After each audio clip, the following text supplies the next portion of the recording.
आगरा का ताजमहल, नवाबों का शहर लखनऊ और बरसानी की राधा रानी, इन सभी के बारे में आपने जरूर सुना ही होगा। लेकिन क्या आप जानते हैं कि ये सभी प्रसिद्ध चीजें किस राज्य की वजह से हैं? भारत देश में ऐसे कई राज्य हैं जिसका इतिहास काफी पुराना है। इन्हीं में से एक ऐसा राज्य है जिसकी सीमा दूसरे 9 राज्यों से जुड़ी हुई है। जी हाँ दोस्तों, हम बात कर रहे हैं भारत के सबसे अनोखे राज्य उत्तर प्रदेश के बारे में। भगवान श्री कृष्ण की जन्मभूमि हो या बनारस की काशी में भोलेनाथ का धाम, उत्तर प्रदेश भारत का वो राज्य है जो आज इस राज्य की धार्मिक संस्कृति को समेटे हुए है। जो देश के किसी राज्य में नहीं है वो यूपी में है। आबादी के लिहाज से उत्तर प्रदेश भारत का सबसे ज्यादा जनसंख्या वाला राज्य है, जिसकी कुल आबादी 21 करोड़ के आसपास है। शायद ही आपको इस बात की जानकारी होगी कि जो राज्य आज उत्तर प्रदेश के नाम से जाना जाता है वो राज्य 1950 से पहले यूनाइटेड प्रोविंस के नाम से जाना जाता था।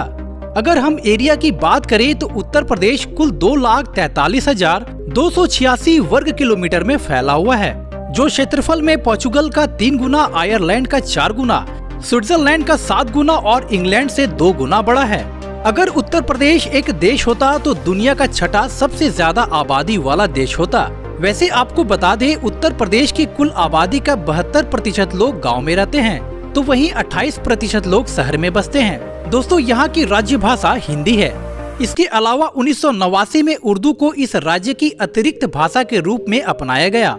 इन 2 भाषाओं के अलावा इस राज्य में कई स्थानीय बोलियां भी प्रचलित हैं, जैसे भोजपुरी, ब्रिज भाषा, कन्नौजी, बुंदेली आदि भाषाएं बोली जाती हैं। दोस्तों, क्या आप जानते हैं उत्तर प्रदेश भारत के 10 सबसे गरीब राज्यों में आता है।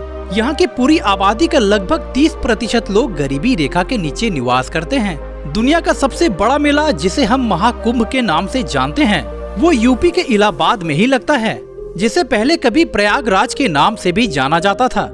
उत्तर प्रदेश के इस कुंभ मेले में दुनिया भर से लोग आते हैं। शायद आपको ये जानकर हैरानी होगी, इस कुंभ मेले में सालाना लगभग 12 करोड़ लोग आते हैं। दोस्तों, उत्तर प्रदेश में कई नदियां हैं, जिनमें गंगा, यमुना, चंबल, गोमती, सोम और घाघरा जैसी कई बड़ी और प्राचीन नदियां शामिल हैं। दोस्तों, उत्तर प्रदेश को अपनी अनोखी संस्कृति के साथ साथ घुंघरू और घंटियां बनाने के लिए भी जाना जाता है।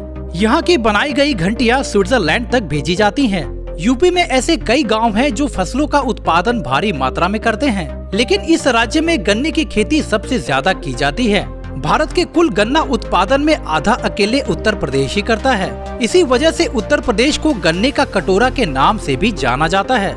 यह राज्य हर चीज में आगे रहा है, फिर चाहे हम धर्म से जुड़े मसलों की ही बात क्यों न करें। इस राज्य से जुड़ी एक बात ये भी है कि उत्तर प्रदेश की भूमि पर भगवान बुद्ध ने पहली बार बौद्ध धर्म का प्रचार किया था।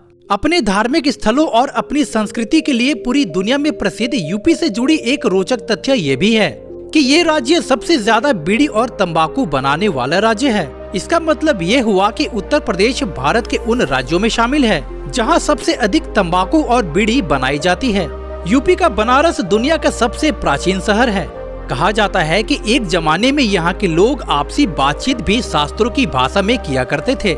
आज इस शहर को वाराणसी के नाम से जाना जाता है। साथ ही आपको बताता चलूं, वाराणसी को भारत की सांस्कृतिक राजधानी भी कहा जाता है। यह शहर अपने मंदिरों और गंगा नदी के घाट के लिए प्रसिद्ध है। माना जाता है कि यह शहर लगभग 30,000 साल पुराना है। तो दोस्तों, आज के लिए बस इतना ही। चलिए तो आपसे फिर मिलते हैं एक नए वीडियो में। जय हिंद, जय भारत।